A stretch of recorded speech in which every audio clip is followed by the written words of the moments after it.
also at that rally, I want to play a little bit of what he said about how well things are going so far in the brand new Trump administration. I hear your demands, I hear your voices, and I promise you I will deliver. I promise that. And by the way, you've seen what we've accomplished in a very short period of time. The White House is running so smoothly. And Steve, I've got a list here of everything that the White House has done so far.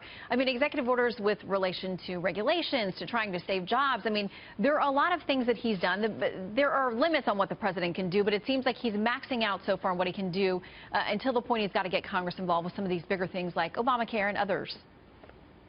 Yeah, and I think he'd be better off making the case, actually, that you just made. I think he'd be better off saying, here are specifically 5 things that I've done, and this is why I think I've had a first successful month.